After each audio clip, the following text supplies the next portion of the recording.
રાજ્યમાં અમુક શહેરો એવા છે કે જ્યાં કાયદો અને વ્યવસ્થા કરતાંય જે પરિવારો છે એને ઊભી કરેલી કથિત વ્યવસ્થા અને વ્યવસ્થાઓમાં પીડિત પરિવારો અવારનવાર સામે આવતા હોય છે। એ પીડિત પરિવારો એ ચાહે ગોંડલમાંથી સામે આવે કે જૂનાગઢથી સામે આવે કે પછી પોરબંદરથી સામે આવે, એમની વ્યથા છે એ સાંભળવામાં નથી આવતી અથવા તો એમને ન્યાય પ્રશાસન પર વિશ્વાસ નથી હોતો। આવી ઘટનાઓ પણ અનેકવાર બની છે। પોરબંદરથી સમાચાર સામે આવ્યા છે। પોરબંદરના ધારાસભ્ય કાંધલ જાડેજા અને એમના ભાઈ કાના જાડેજા, જેમણે એક વિધવા મહિલાની જમીન છે પચાવી પાડી હોવાના સમાચાર સામે આવ્યા છે। શું છે આખી એ ઘટના, એના વિશે વાત કરવી છે। નમસ્કાર, આપની સાથે હું સેજલ।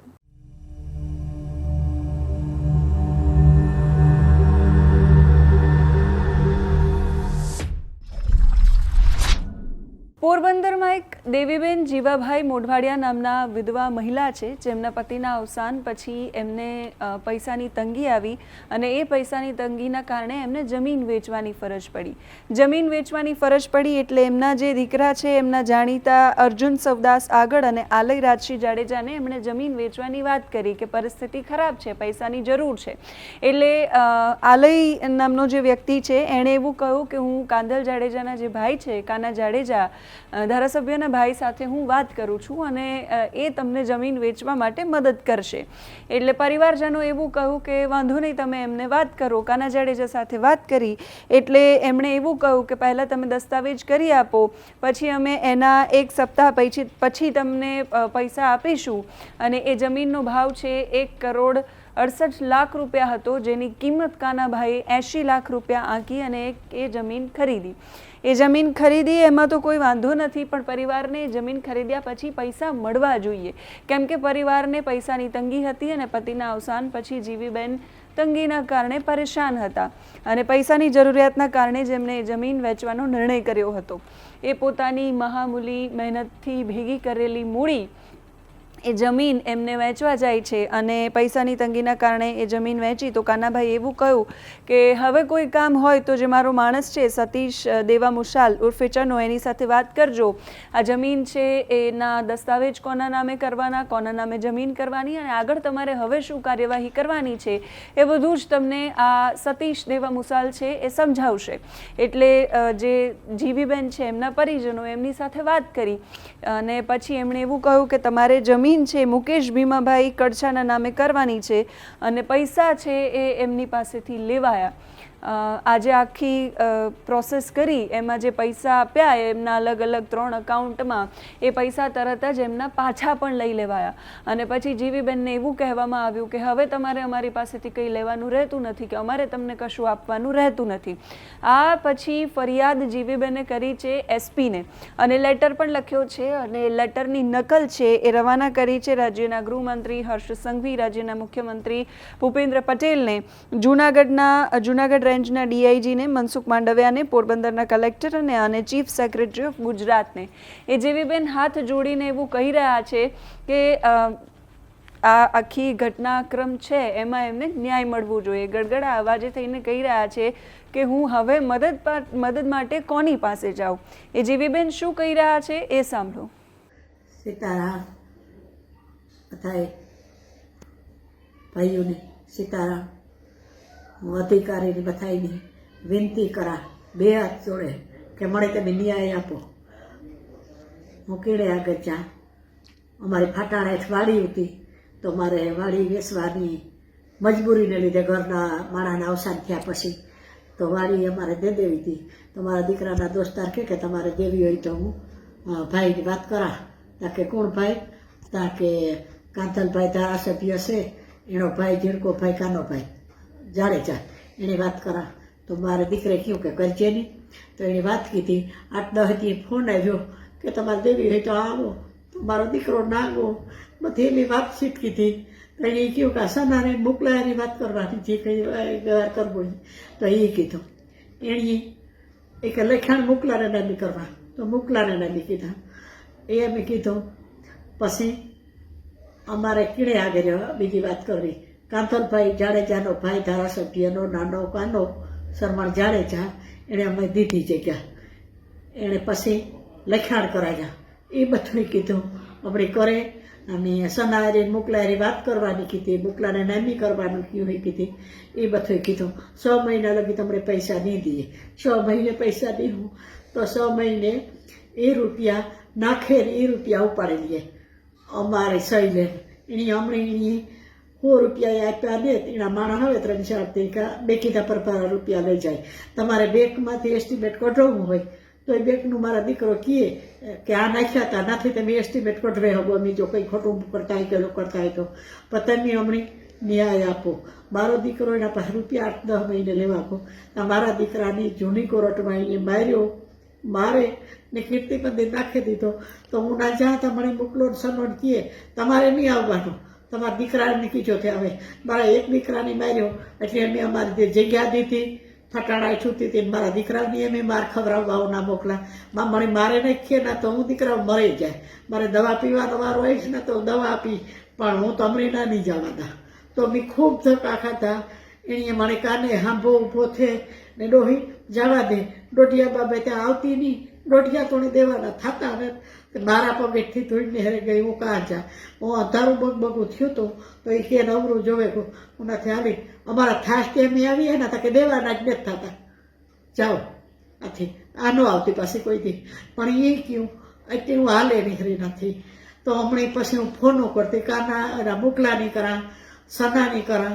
તો મને સનો જવાબનો જે રોડ નંબર કહે મોકલો એ કહે કે મને તેણે કીધું એ બી કીધું. હું 2 હાથ જોડે ને તમને વિનંતી કરા, મને મારી વાત તો નહીં આપો. હમણાં છેતર્યા એમાં કોઈ છેતરાય ચોભા અમારા માથે તેણે આવી રીતે કીધું. હમણાં ગરીબ માણસનો ન્યા મને એસપી સાહેબને કહ્યું કે તમે મને આપો. હું 2 હાથ જોડે વિનંતી કરા. હું કાં બીજે કીને મેરા કેવા ચાહીએ મેં, હું એટલી વિનંતી તમને કરા એસપી સાહેબને. ત્યાર પછી જીવીબેનના જે દીકરા છે વિવેક મોઢવાડિયા, જે બાલવા ગામમાં હતા અને રાજકોટ રહે છે, એમનો પણ વિડીયો સામે આવ્યો. એ પણ વિડીયો બનાવીને એવું કહી રહ્યા છે કે હું 6 મહિના પહેલાં પણ મેં મારો જીવ ગુમાવવાની, આપી દેવાની કે અંતિમ પગલું ભરવાની કોશિશ કરી હતી, પણ એમાં હું સફળ ન થયો કેમ કે મને હેરાન પરેશાન કરવામાં આવી રહ્યો છે. પરિવારના 5 લોકો છે એ હેરાન પરેશાન કરી રહ્યા છે. જેમાં એમણે નામ લીધું છે મોહન લીલા ઓડેદરા, જેમના મામા થાય છે, મંજુ મોહન ઓડેદરા, નાથા મોહન ઓડેદરા, વર્ષા જે આ વિવેકભાઈના પત્ની છે એમના પર પણ એમણે આરોપો લગાવ્યા છે. કૃષ્ણા મોહન ઓડેદરા, જે 5 લોકોના નામ એમણે લીધા છે, એવું કહી રહ્યા છે કે લોકો એમને ત્રાસ આપી રહ્યા છે, એમના દીકરાને પણ મળવા નથી દેવાતો અને બધી રીતે એમને બરબાદ કર્યા છે. એમની પત્ની વર્ષા છે એ હોટલોમાં પણ અનેક વખત પકડાણી છે અને એને હવે વિદેશ મોકલવાની તૈયારી પણ થઈ રહી છે. આટલું બધું કર્યા પછી પણ એમને શાંતિ નથી અને એના કારણે ફરી એકવાર અંતિમ પગલું ભરવા જઈ રહ્યા છે. ને એમાં જો કોઈનું નામ સામે આવે તો એમણે જે 5 લોકોના નામ લીધા છે, મોહન ઓડેદરા, નાથા ઓડેદરા, મંજુ ઓડેદરા અને વર્ષા ઓડેદરા, એ તમામ લોકો સામે કાર્યવાહી થવી જોઈએ, એમને ન્યાય મળવો જોઈએ એવું એ કહી રહ્યા છે. સાંભળીએ. મારું નામ છે વિવેક મોઢવાડિયા, મારું ગામ રાજકોટ, હાલ રહું છું રાજકોટ. 2 દિવસ ત્યાં આવ્યો છું બાલવા કામથી, છોકરીનો બર્થડે હતો એટલે.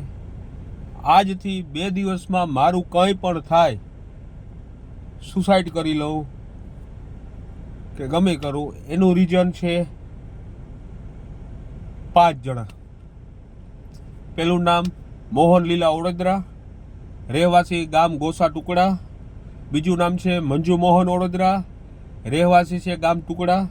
ત્રીજું નામ છે નાથા મોહન ઓડેદરા, જે મારો નાનો હાડો છે. અને ચોથું નામ છે કૃષ્ણા મોહન નાથા ઓડેદરા. અને 5મું નામ છે વર્ષા, મારી ઘરવાળી. બરાબર. આ બધાના ત્રાસને લીધે 6 મહિના પહેલાં મેં દવા પીધી હતી, મારે મરી જવું હતું. અને અત્યારે હું દવા પીઉં છું કે 2 દિવસમાં ગમે તે કરું, મારે સમાધાન કરવા છે. બરાબર. મારે મારો દીકરો જોઈએ છે, મારા દીકરાની ચોખ્ખી ના પાડે છે. બરાબર. તે મારો દીકરો ક્યાંય એટલે ક્યાંય આટલો બદલાવી નાખ્યો છે કે મારી યારે વાત કરવા તૈયાર નથી, ક્યાંય એટલે ક્યાંય. મારું મોતનું કારણ મોહન લીલા ઓડેદરા, મોહન લીલા ઓડેદરા અને મોહન લીલા ઓડેદરા. બરાબર. મામા તમે સાંભળતા હોય તો ભલે, જો ન્યાય દેવડાવો તો ભાડે ન્યાય દેવડાવજો. બરાબર. કોક દીક તમારે કામ કર્યા હશે, કોક દીક તમારું ક્યાંય પેટમાં બન્યું હશે. મારા ભાઈ શિવનું ધ્યાન રાખજે. સમજ્યો? આ બધાય બધી મારવા તૈયાર થયા. મારી બાયડી અટાણે કિના ભેગી છે, કાં છે મારા દીકરો, કાં છે કાં ને બરાબર પડે કંઈ ખબર નથી. સમજ્યા? તમે બધાય મને ન્યાય દેવડાવજો. 6 મહિના પહેલાં દવા પીધી હતી, મને પોલીસ મારી પાસે આવવા ન દીધા. સમજ્યા? રાજકોટ પોલીસને કહું છું કે મને સપોર્ટ કરજો, મને ન્યાય દેવડાવજો. હો, આ મારો હરોજ નથી ભેગું ભરવા દેતો. મારો હરોજ બધું કરે છે. મારો વાંક જ નથી ક્યાંય. એટલે કે એની દીકરી ધંધા કરતી, આટલી હોટલોમાં પકડાણી, આટલા ફોન પકડાણા, આટલું ઓલું થયું છે. મને બીક છે કે મારો હરો નહીં મારે તો હોટલવાળા મારી નાખશે. મને હોટલવાળા નહીં મારે તો આ મરવી નાખશે દવા પી પીને. અટાણે ફોન કરું છું તો મુંબઈનો આવે છે ફોન એનો. મુંબઈમાં બોલે છે કે આ ફોન બંધ છે. એ વિદેશ જવા કે ગમે ત્યાં ભગાડે છે એને. મારો દીકરા વગરનું હું જીવી નહીં શકું. મને ન્યાય દેવડાવજો. કંઈ પણ થાય એની જવાબદારી કંઈ મારી નથી. બધી જવાબદારી મોહન લીલા ઓડેદરા, મંજુ મોહન ઓડેદરા, નાથો મોહન ઓડેદરા અને કૃષ્ણા મોહન ઓડેદરા અને વર્ષા મોહન ઓડેદરા. આની પહેલાંય મેં દવા પીધી છે. અને હું મારી દીકરીને તેડી અને હું મારી દીકરી ગમે પગલું ભરશું એના જવાબદાર આ વ્યક્તિ છે. એના દારૂ પકડાણા, એના કોન્ડોમ પકડાણા, એનું આટલું બધું પકડાડું છું. આ વિડીયો જો સગાવાલામ ત્યાં પૂગે તો હું ક્યાંય ખોટો નથી, ક્યાંય આટલો ધોડ્યો. હું પગે પડવા તૈયાર હતો, બધાને બધું કરવા તૈયાર હતો, તોય કંઈ માનતા નથી એ લોકો.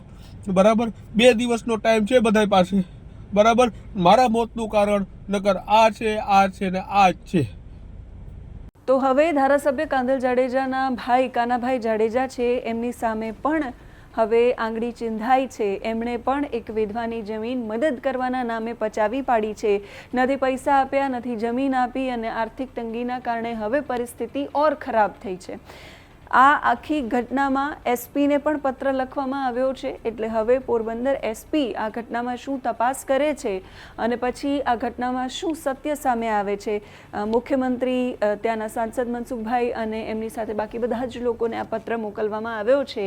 હવે એમના તરફથી પણ શું પ્રતિક્રિયા આવે છે, કાનાભાઈના પરિવાર તરફથી શું પ્રતિક્રિયા આવે છે પણ જોવાનું રહેશે. કેમ કે સતત પોરબંદરમાં આ પરિવારો વચ્ચેની લડાઈ અને પરિવારો સતત ચર્ચામાં આવતા હોય છે. હિરેલબા પણ જેલમાં છે અત્યારે, કેમ કે ભારતના અલગ અલગ રાજ્યોમાં જે પણ સાયબર ફ્રોડ થઈ રહ્યા છે, સાયબર ફ્રોડમાં એમના લીડર હોય એવું સામે આવ્યું છે. જ્યારે પોલીસ સુરજ પેલેસમાં તપાસ કરવા ગઈ તો ત્યારે એમના ઘરમાંથી 14 અલગ અલગ મિલકતોના દસ્તાવેજ પણ મળી આવ્યા હતા. એટલે હવે એ દિશામાં પણ તપાસ ચાલુ છે. અને હવે વધુ એકવાર કાના જાડેજાનું નામ સામે આવ્યું છે. તપાસમાં શું સામે આવે છે જોવાનું રહેશે. કાના જાડેજા પરિવારની પ્રતિક્રિયા પણ આવશે તો તમારા સુધી પહોંચાડતા રહીશું.